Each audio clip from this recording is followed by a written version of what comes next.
자, 이번 시간에는 FAT 1급 기출문제 57회 이론 문제 먼저 10문제죠. 풀어보도록 하겠습니다. 쭉 내려가서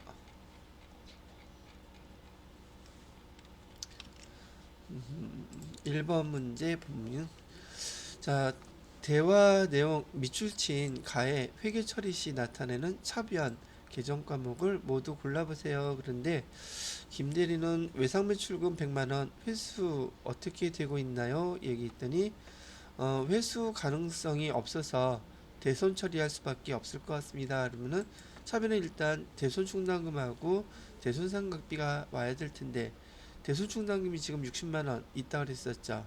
그러면 차변에는 아시는 것처럼 대손 충당금 먼저 사용해야 되겠죠. 대손 충당금 60만원 먼저 사용하고, 대변에는 외상 매출금 100만원 다 없애줘야 되고, 대손 충당금 다 사용하고 없으니까 나머지는 다 어쩔 수 없이 대손 상각비 사용하셔야겠죠. 대손 상각비는 판관비라 그랬어요. 대손 상각비, 감가상각비, 판관비 잘 틀리는 거라서 또 얘기합니다. 그럼 여기 해당되는 건 1번이 답이 되겠네요. 대손 상각비, 그 다음에 대손 충당금 두 개가 사용됐겠죠. 그 다음에 두 번째 보시게 되면 2022년 말에 부채 내역이래요. 또 비유동부채. 비유동부채는 제가 세 가지 얘기해 드렸던 거, 장기 차입금 대표적인 거니까요. 그다음에 사채는 회사에서 발행한 회사채를 얘기한다 그랬었고요. 그다음에 세 번째는 퇴직급여 충당부채, 요 세 가지라고 얘기했어요. 자, 그러면 미지급 비용은 다음에 1년 이내 줘야 되는 유동부채가 되겠고요. 매입 채무도 마찬가지로 매입 채무도 유동부채, 장기차입금하고 사채 두 가지네요. 500만원 되겠다. 답은 4번이 되겠죠.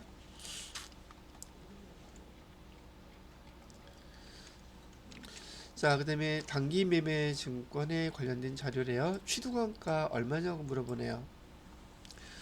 단기 매매 증권은 목적 자체가 단기 시세 차익 목적이고, 단기 매매 증권의 특징은 취득 수수료 요거 항상 별도로 쓰는 거죠. 근데 취득 원가만 물어봤으니까 100주 얼마? 12,000원. 그래서 총 120만원. 이게 답이 되겠네요. 단기 매매 증권에서 액면은 신경 쓸 필요가 있다 없다? 얘는 목적 자체가 단기 시세 차익 목적이므로 액면가액은 전혀 상관없습니다. 단기 시세 차익 목적이므로 얘는 전혀 상관이 없다고 얘기해 드린 거죠. 지금 여러분들한테 단기 매매 증권 몇 번을 얘기했어요? 문제에서 몇 번이 나왔고 계속 반복되고 있죠. 보면 볼수록 역시 눈에 익을 거라는 거 여러분이 아실 수 있다는 얘기고요. 자, 그 다음에 4번 문제를 보시면 유형자산인 토지 장부 금액이 2억이래요. 근데 얘를 2억 원에 처분하고 대금은 약소금 받았대요. 약소금 받았어도 미수금 되겠죠. 그죠? 그래서 미수금 처리했다면 차변의 미수금, 그 다음에 받으려면 또 뭐야? 다시 처분하고 대금은 약소금 받았다.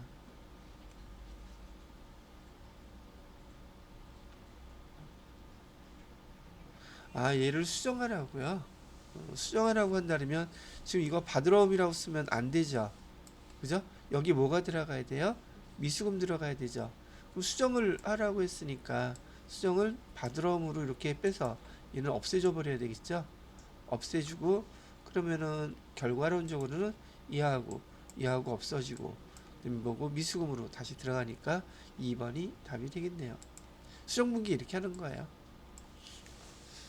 자, 이거 왜 수정분기를 이렇게 하는지 지금 여러분 문제만 보고서는 잘 이해가 안 된다 생각하실 수도 있는데, 수정분기하라고 그럴 때 얘가 지금 이렇게 기록이 되어 있었는데 이렇게 바꾸는 거잖아요. 예를 들어서 처음에 이렇게 토지를 갖다가 매각하고 담당자가 회계 처리를 이렇게 해 놓았어요. 이게 언제 이렇게 넣냐 봤더니 5월 달에 5월 5월에 이렇게 회계 처리를 해 놓은 거예요. 근데 이게 잘못된 거를 6월 달에 알게 됐어요. 뭐 6월이나 7월. 근데 회사에서는 실제적으로 여기 월 결산을 하기 때문에 한 번 결산이 끝나면 지난번에 여러분 보셨던 거 마감 처리되는 거 보셨었죠? 마감이 돼갖고 수정을 할 수가 있다 없다? 없어요. 5월 달에 그 재무제표는 확정이 됐기 때문에 그 계정을 여기 받으러 올 미수금으로 이렇게 수정할 수가 없단 말이죠.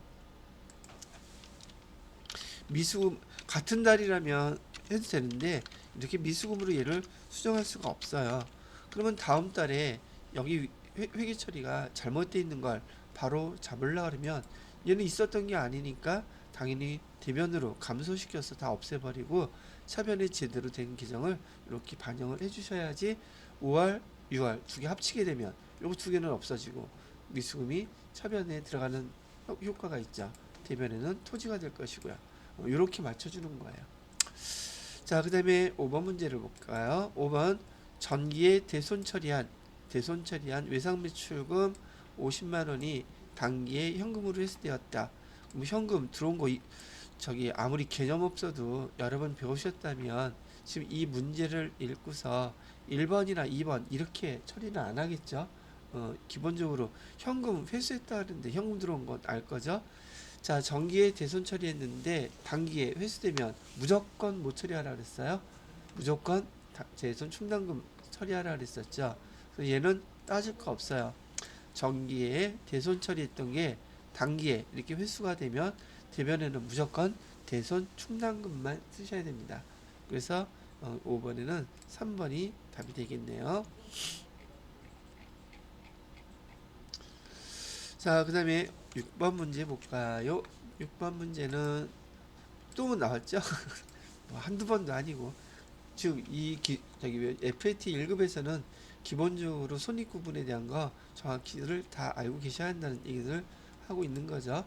재고자산에 관련된 게 세트 메뉴라고 그랬어요. 얘하고 세트 메뉴, 세트. 또 한번 해볼게요. 상품, 총계적원장 그려놓고요.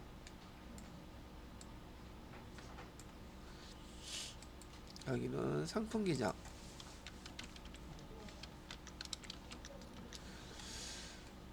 자, 그 다음에 여기 또 매출에 매출 원가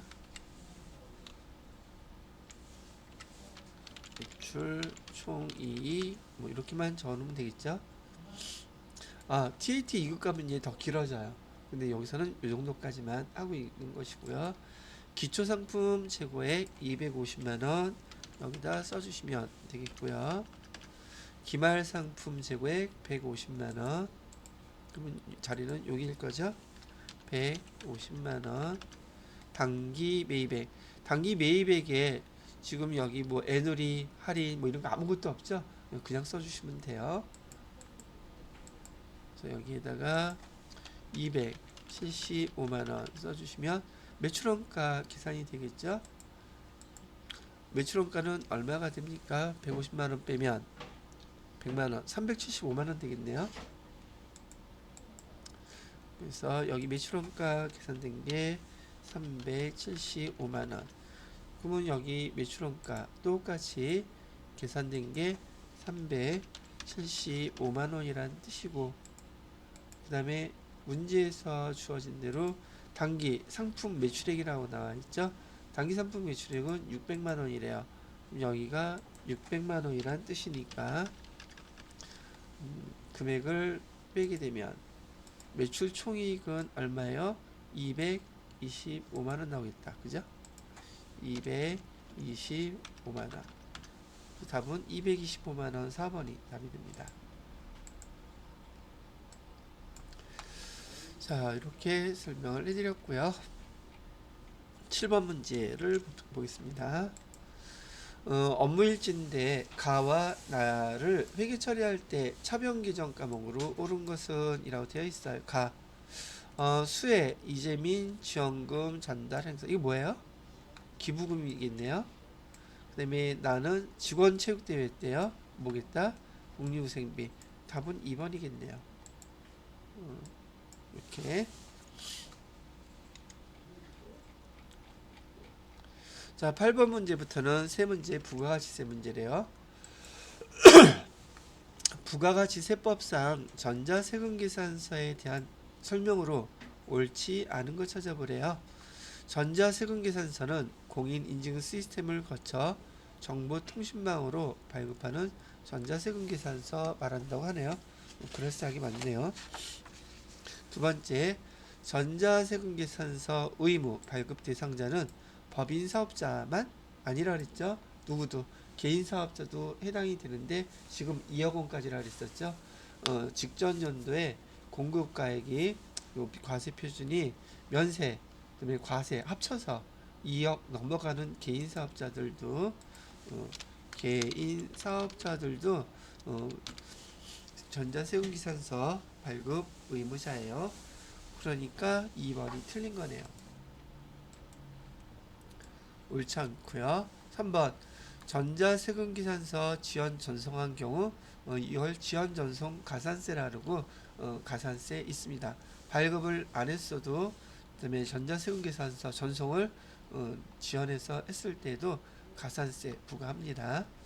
4번 전자세금계산서를 발급하였을 때에는 전자세금계산서 발급일 다음 날까지 그 전자세금계산서 발급 명세서를 국세청장에게 전송해야 된다. 그래서 세금계산서를 오늘이 1월 며칠이냐? 1월 20일이죠.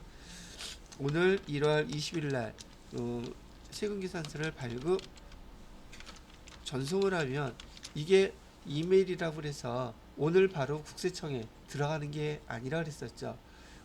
다 서버에 대기하고 있다가 1월 21일 날 0시가 되면 바로 전송이 넘어간단 말이에요.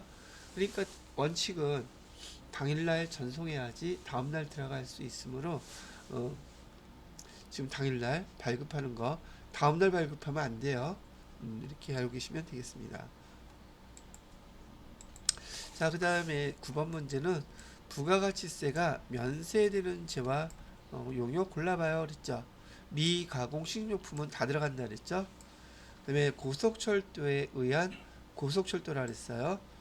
여기 운송용역 이것도 들어가고요. 그 다음에 화물 운송용역 화물도 뭐 별반 없죠. 박물관 입장권 박물관 과학관 뭐 이런 것들 다 저기 부가세 면세되는 것들이에요. 수돗물도 면세되는 거 가, 나, 다 세 개네요. 가나 뭐가 있지? 지금 면세되는 거 물어봐. 요거만 써야 되는. 면세되는 거 물어봤는데 엉뚱한 거 있네. 수돗물이 면세죠. 가, 다, 이죠. 고속철도는 과세예요. KTX 말하는 거니까 가다마 3번이 답이네요. 이렇게 이거 박물관 제가 지금 맛이 갔어요. 얘도 과세라 그랬죠. 그래서 미가공 식료품이 면세, 그다음에 박물관 입장권 면세된 거 찾으라 그랬으니까 수돗물 얘 화물 운송 용역이나 고속철도에 의한 이런 것들은 다 과세 용역이에요. 이렇게 쓰시면 되겠죠. 가라 4번이 답이네요. 요게 아니라 자 됐고요. 자 10번 문제를 보면은 자동차 부품 제조업을 영위하는 항공은 2022년 2기 확정 기간에 공급가액인데 부가가치세 과세 표준이 얼마예요? 물어봤는데 부가가치세 과세 표준은 여기 공급가액의 매출 공급가액을 얘기하는 거예요. 얘기했었죠.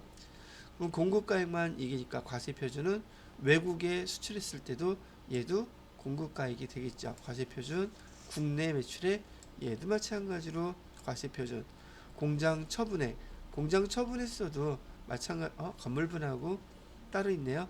여기는 과세 표준 그래도 과세 표준이라고 하게 되면 지금 공급가액만 따지는 것이기 때문에 토지분도 공급가액 있을 것이고 건물분도 공급가액이 있을 거란 얘기죠. 자, 그래서 합쳐보게 되면은 지금 여기 토지분에 대한 것은 과세는 아니고 얘는 면세 대상이기 때문에 여기 처음에 2천만 원하고 국내 매출액 5천만 원, 토지는 면세 품목이고 공급가액은 있지만 과세 표준이라고 부르지는 않아요. 그래서 얘는 제외하고 여기 건물분은 과세 품목에 해당되기 때문에 세 개 합치게 되면 1억 원. 요게 답이 되겠네요. 조금 전에 얘기했던 것처럼 면세인 경우 계산서 발행하게 되면 공급가액만 있어요. 그러면 계산서에 공급가액이라고 해가지고 여기 토지에 대한 거 여기 1,000만 원 있을 텐데 얘는 뭐가 없어요? 수익난 자체가 아예 없죠. 공급가액이긴 하지만 여기서 지금 과세표준 물어봤거든요. 과세표준이란 말은 세금을 부과하는 기준이 되는 것인데 지금 면세이기 때문에 토지는 얘는 과세 표준이 될 수 없다는 얘기죠. 그래서 얘를 뺀 거예요. 이렇게 계산하시면 답은 3번이 되겠습니다. 수출품도 네? 어, 국외 매출액도 과세. 저는 위에 국외 매출액 이거 과세 썼잖아요. 체크했어. 영세 면세. 지금 물어본 거는 과세 표준 물어봤거든요. 국외로 매출을 하게 되면은 매출액은 있잖아요. 부가세가 없는 거지. 그죠? 근데 얘는 지금 뭐 물어봤다고요? 공급가액을 물어본 거잖아요. 공급가액은 있잖아요. 그래서 공급가액을 과세 표준이라고 부른다. 그 얘기 설명해 드린 거예요. 자, 이렇게 해서 이론 10문제 풀어봤고 잠깐 정리하고서 실기 57회 해보도록 하겠습니다.